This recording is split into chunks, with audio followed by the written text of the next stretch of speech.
রাধে রাধে। আজ আমরা শুনব ভগবান শ্রীকৃষ্ণের বাল্যকালের সেই বিস্ময়কর কাহিনী, যা আমাদের শেখায় যে কিভাবে পরমেশ্বর তার চরণে আশ্রয় দেওয়া ভক্তদের উদ্ধার করেন এবং অভিশাপ থেকেও মুক্তি দেন। এই কাহিনী তখনকারের, যখন ছোট্ট কৃষ্ণ অত্যন্ত দুরন্ত ছিলেন। একদিন মা যশোদা কৃষ্ণের দুষ্টমি সামলাতে না পেরে তাকে একটি বড় কাঠের শস্য ঝাড়ার পাত্র সাথে দড়ি দিয়ে বেঁধে রাখলেন। কৃষ্ণ কিন্তু রাগ করলেন না, বরং তিনি চাইলেন এই বন্ধনের আড়ালে এক পরম কল্যাণ করতে। নন্দ মহারাজের উঠোনে দুটি বিশাল অর্জুন গাছ ছিল, যেগুলোকে যমলার্জুন বলা হতো। প্রকৃতপক্ষে এই গাছ দুটি ছিল কুবেরের দুই পুত্র, নলকুবের এবং মণিগ্রীব। তারা একবার দেবর্ষি নারদের সামনে মদ্যপান করে অহংকারের মত্ত হয়ে নগ্ন অবস্থায় জলকেলি করছিলেন।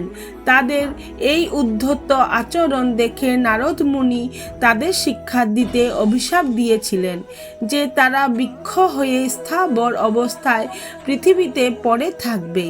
তবে নারদ দয়াপরবশ হয়ে এটাও বলেছিলেন যে দাপর যুগে স্বয়ং ভগবান কৃষ্ণ তাদের স্পর্শ করে এই অভিশাপ থেকে মুক্তি দেবেন।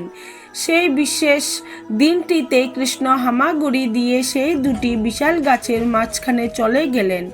তার কোমরে বাঁধা ছিল সেই ভারী শস্য ঝাড়ার পাত্রটি। কৃষ্ণ যখন দুই গাছের মাঝখান দিয়ে বেরিয়ে গেলেন, তখন পাত্রটি গাছের গায়ে আটকে গেলেন। এরপর কৃষ্ণ এক সামান্য টান দিতেই মরমর শব্দে সেই বিশাল গাছ দুটি উপড়ে মাটিতে পড়ে গেল। গাছ দুটি পড়তেই সেখান থেকে বের হয়ে এলেন দুই দিব্য পুরুষ। তারা হাত জোর করে শ্রীকৃষ্ণের বন্দনা করলেন এবং নিজেদের ভুলের জন্য ক্ষমা চাইলেন। কৃষ্ণের হাতে ছোঁয়ায় তাদের কয়েক হাজার বছরের অভিশপ্ত জীবনের অবসান ঘটল এবং তারা পুনরায় দেবলোকে ফিরে গেলেন। যশোদা মা ও গ্রামবাসীরা যখন সেই প্রবল শব্দ শুনে ছুটে এলেন, তারা দেখলেন ছোট্ট কৃষ্ণ অক্ষত অবস্থায় বসে হাসছেন। এই অলৌকিক লীলার মাধ্যমে বৃন্দাবনবাসী প্রথম বুঝতে পেরেছিলেন যে তাদের এই ছোট্ট নীলকণ্ঠ শিশুটি কোনো সাধারণ বালক নয়।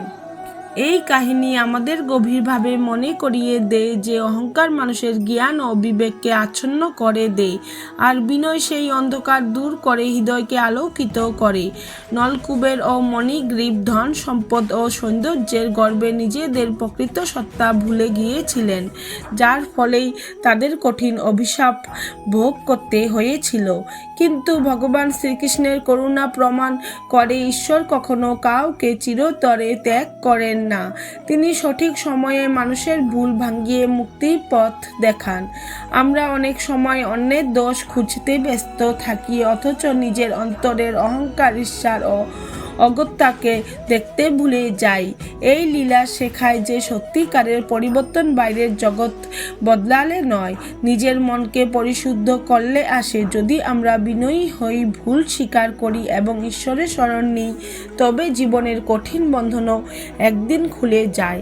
পৃথিবী আসলে এক আয়নার মতো, আমাদের দৃষ্টিভঙ্গি আমাদের অভিজ্ঞতাকে রূপ দেয়। তাই দম্ভ ত্যাগ করে সরল ও কৃতজ্ঞ মন নিয়ে জীবন যাপন করলে ভগবানের কৃপা ভালোভাবে আমাদের উপর বর্ষিত হয় এবং জীবন সত্যিই সার্থক হয়ে ওঠে। রাধে রাধে। প্রিয় ভক্তগণ, আপনাদের যদি এই কাহিনী ভালো লেগে থাকে তাহলে অবশ্যই লাইক করুন এবং কমেন্টে লিখুন রাধে রাধে। এবং এমন আরও ভক্তিমূলক গল্প পেতে আমার চ্যানেলটি সাবস্ক্রাইব করুন।